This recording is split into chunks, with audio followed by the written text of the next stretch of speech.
السلام علیکم۔ ابو اسحاق ابراہیم حج کے لیے جا رہے تھے۔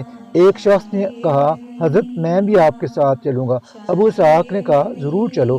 وہ شخص ایک غریب آدمی تھا، بہت غریب۔ جب دونوں سفر پر نکلنے لگے تو حضرت ابو اسحاق نے فرمایا، دیکھو بہتر ہے کہ ہم دو میں سے ایک امیر بن جائے۔ اس شخص نے کہا، بہت اچھی بات ہے، میں آپ کو اپنا بڑا اور اپنا امیر مان لیتا ہوں۔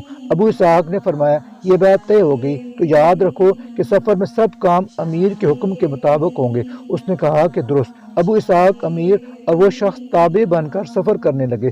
پہلی منزل آئی، سفر روک دیا گیا۔ ابو اسحاق نے کہا، تم بیٹھو، میں ابھی آیا۔ وہ شخص بیٹھ گیا۔ تھوڑی دیر بعد ابو اسحاق آئے تو ان کے سر پر گھڑا تھا۔ وہ دور سے پانی لے آئے تھے۔ اس شخص نے کہا، ارے یہ آپ نے کیا کیا؟ آپ تو امیر ہیں، میں آپ کا متی اور فرمانبردار ہوں، مجھے حکم دیجئے کہ کام میں کروں۔ ابو اسحاق نے فرمایا کہ تم متی ہو، حکم کی تعمیل کرو اور اپنی جگہ بیٹھے رہو۔ سردی کا موسم تھا، دانت سے دانت بج رہے تھے، گرم پانی کی ضرورت تھی کہ وضو کیا جائے۔ ابو اسحاق اٹھے، جنگل گئے، لکڑیاں چن کر لے آئے، پانی گرم کیا، خود بھی وضو کیا، اس شخص کو بھی وضو کے لیے پانی دیا۔ وہ شخص بار بار کہتا رہا، حضور یہ آپ کیا کرتے ہیں؟ یہ تو میرے کرنے کے کام ہیں، آپ بیٹھے رہیں، میں انہیں پورا کروں گا۔ لیکن یہاں سے ایک ہی جواب ملتا، چپ چاپ بیٹھے رہو، میرا یہی حکم ہے۔ رات ختم ہو گئی، سفر شروع ہوا تو خدا کا کرنا کیا ہوا کہ بارش شروع ہو گئی۔ اس شخص کے پاس کیا تھا؟ ایک گدڑی، ایک کمبل۔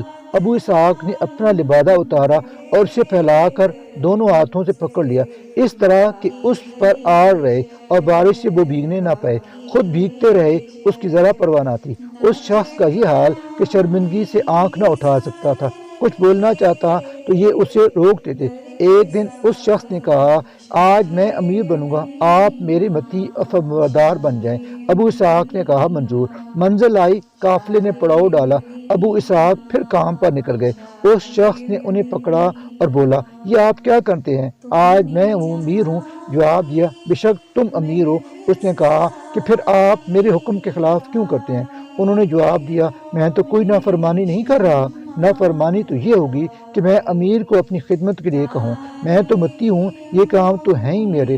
اس شخص کا کہنا ہے کہ مکہ معظمہ تک وہ یہی کرتے رہے، امیر ہوتے تو خود ہی میری خدمت کرتے، تابع ہوتے تو بھی خود ہی میری خدمت کرتے۔ آخر میں ان کے اس حسن سلوک سے اتنا شرمندہ ہوا کہ مکہ پہنچ کر بلا اطلاع ان کے پاس سے بھاگ نکلا۔